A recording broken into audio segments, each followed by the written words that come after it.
So, good morning, students. Today I am going to start this chapter number 2, and the topic is electrostatic potential and capacitance. And this is episode number 1, part 2, which is in continuation with the episode number 1, part 1. So now there are two terms, that is potential. There are two terms, that is potential. First is potential and the other is potential difference.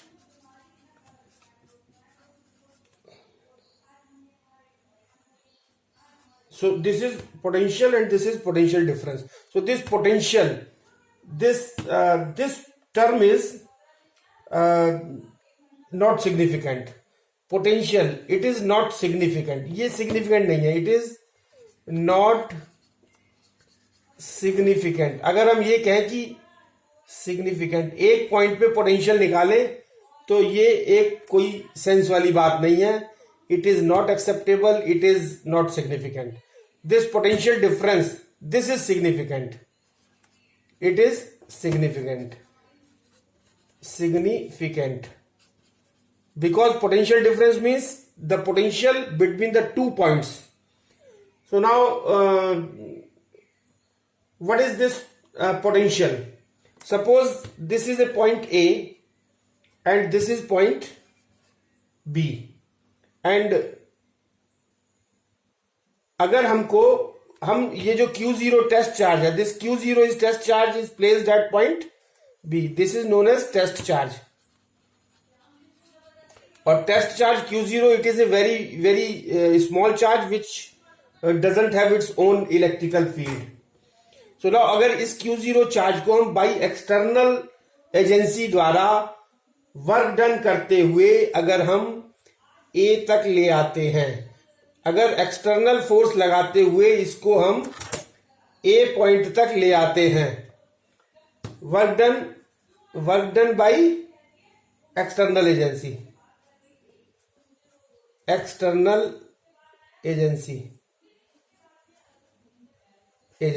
ठीक है. तो work done by external agency. तो work done by external agency क्या होगा?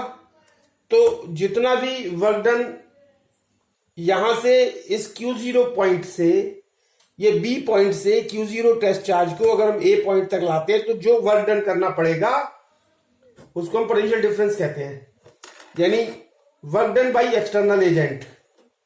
So now this external agency जो है ना, this is very important. External agency द्वारा वर्क डन, मतलब हम Q0 टेस्ट चार्ज को इस A पॉइंट तक लेके आएंगे. तो पोटेंशियल डिफरेंस की डेफिनेशन क्या हो गई? Potential difference is equal to V, मतलब potential at A means VA minus VB, यानी फाइनल माइनस इनिशियल. ये जो चीज आती है हमेशा, जो हमारा रूल है वो हम जो स्टार्ट में लिखते हैं दैट इज फाइनल, और this is final and this is initial. This is the rule of writing this A and B. पहले फाइनल लिखेंगे पोजीशन और उसके बाद जो है वो initial position. So potential difference equal to VA minus VB and this will be equal to work done by external agency, work done by external agency, work done by external agency और divided by Q0. And this Q0 क्या है? ये हमारा test charge है. सो this is potential difference. Potential difference की अब definition क्या हो गई?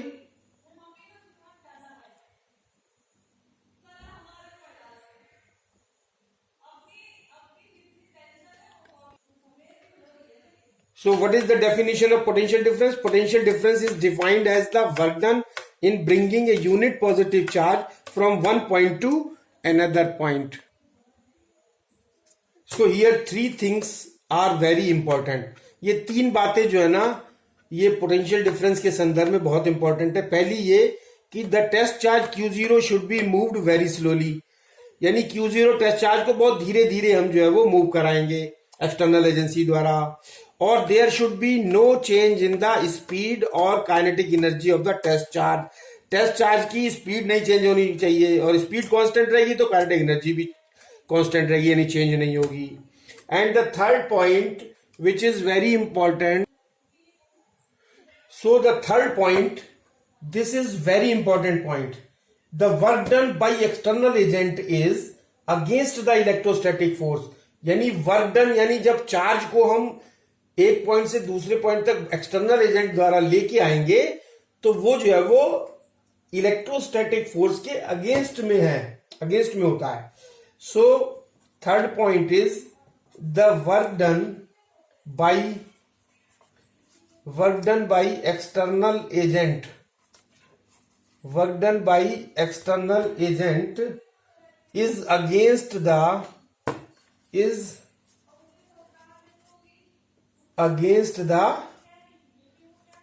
electrostatic force,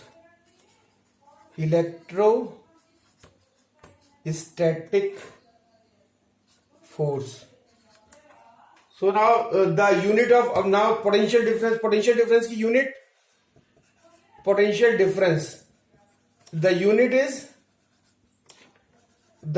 is joule per coulomb, पहली चीज। और दूसरी चीज potential difference is a scalar quantity,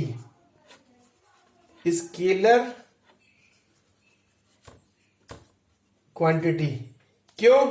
क्योंकि V is equal to W upon Q0। Work done एक स्केलर क्वांटिटी है, so V will be the potential difference will be the scalar quantity. Now electric potential को अब हम अब अभी तो हमने देखा कि पोटेंशियल डिफरेंस दो पॉइंट के बीच में डिफरेंस हो गया। Now what is electric potential? अगर एक पॉइंट के बीच में हमको देखना है इलेक्ट्रिक पोटेंशियल, तो हम एज्यूम करते हैं, assume that V at infinity is equal to 0।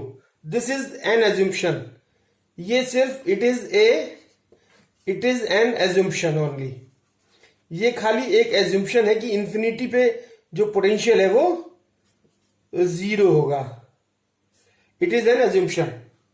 तो नाउ मान लीजिए suppose there are 2 point A and B, and B पर अगर हमारा Q0 कोई टेस्ट चार्ज है और ये जो B है दिस इज एट इंफिनिटी। अगर ये B जो है वो एक इंफिनिटी पे है, तो इंफिनिटी से Q0 चार्ज को अगर हम किसी एक्सटर्नल एजेंसी द्वारा A पॉइंट पर ऐसे लेके आते हैं, और ये जो वर्क डन होता है ये होता है एक्सटर्नल एजेंट के द्वारा, है।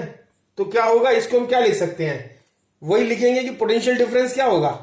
पोटेंशियल डिफरेंस को हम लिखते हैं फाइनल क्या है, B से A पर ला रहा है तो फाइनल A हो गया VA माइनस ये हो गया VB, यानी VB मतलब V infinity is equal to हो गया W एक्सटर्नल, और ये कहां से हो गया, इंफिनिटी से लेकर के A तक, ठीक है। और डिवाइडेड बाई किसको ला रहे हैं हम, टेस्ट चार्ज Q0 को।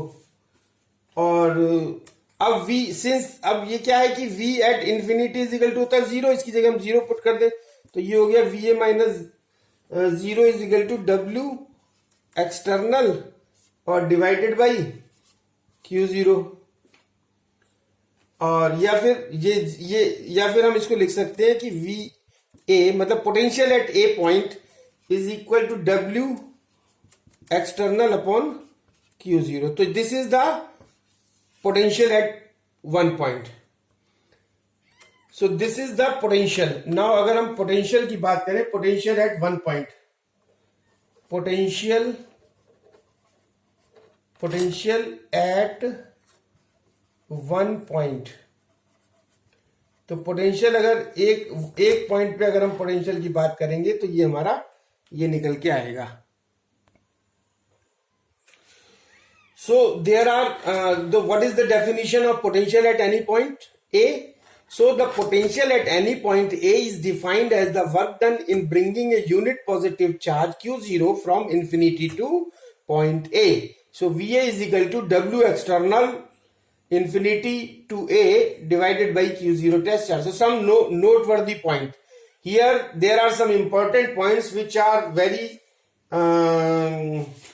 mandatory to understand. So that is point number 1. Work done by external agent should be conserved. Work done by external agent should be conserved, यानी कंजर्वेटिव होना चाहिए, conserved. And this means this work is against electrostatic force. और ये कौन सा work होता है? This work is against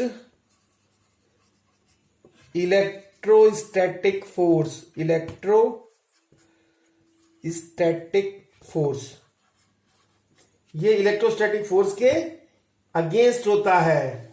and this work is path independent.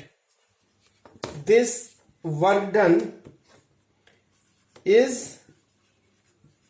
Path independent, यानी ये पाथ पर डिपेंड नहीं करता है, डिपेंडेंट. सो दिस रीजन क्या है? इसका रीजन है सिर्फ ये पाथ पर डिपेंड नहीं करता है. इसका रीजन है कि जो हमारा F यानी फोर्स, कौन सा? Electrostatic, static. जो फोर्स इलेक्ट्रोस्टैटिक है, या फोर्स हमारा एक और है ग्रेविटेशनल.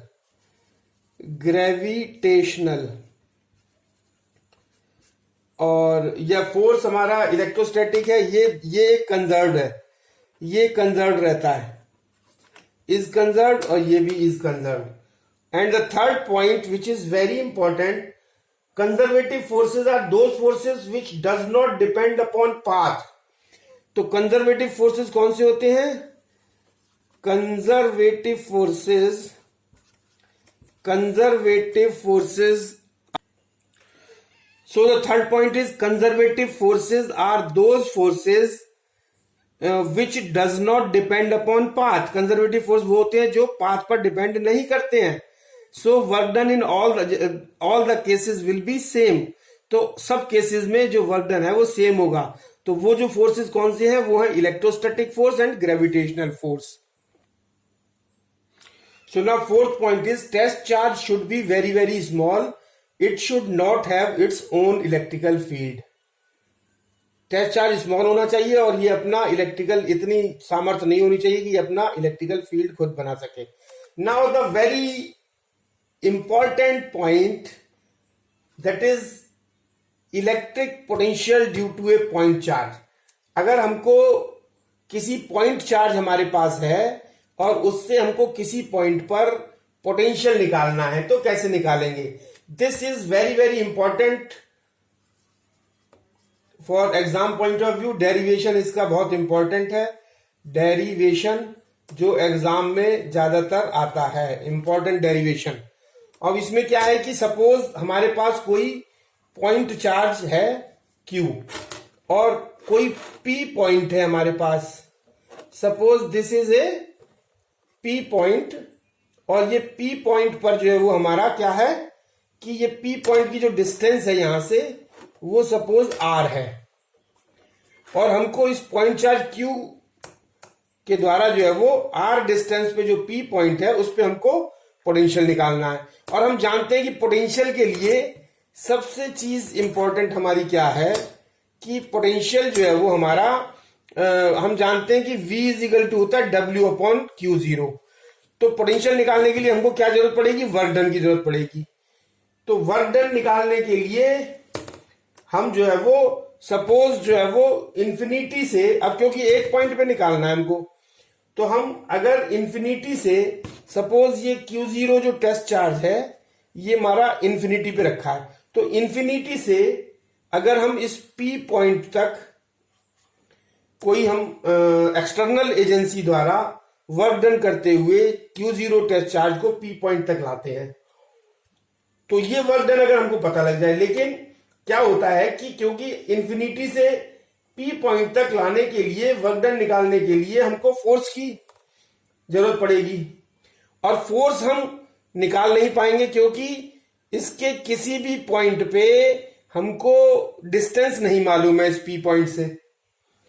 तो फोर्स निकालने के लिए हमको डिस्टेंस की जरूरत पड़ेगी, इसलिए जो है वो हम इस Q0 को इंफिनिटी से P तक ना ला करके हम लोग क्या करेंगे कि देखिए क्या होता है कि जो VP, ये हमारा क्या है, VP माइनस V इंफिनिटी, अगर इंफिनिटी से लाते हैं तो is equal to work done, मतलब एक्सटर्नल एजेंसी द्वारा, एक्सटर्नल एजेंट के द्वारा, ठीक, डिवाइडेड बाय Q0, ठीक। और ये जो है वो इंफिनिटी से P तक लाने के लिए है। ये तो हमारा हो गया फॉर्मूला। और this work done is against electrostatic force, and this work done is against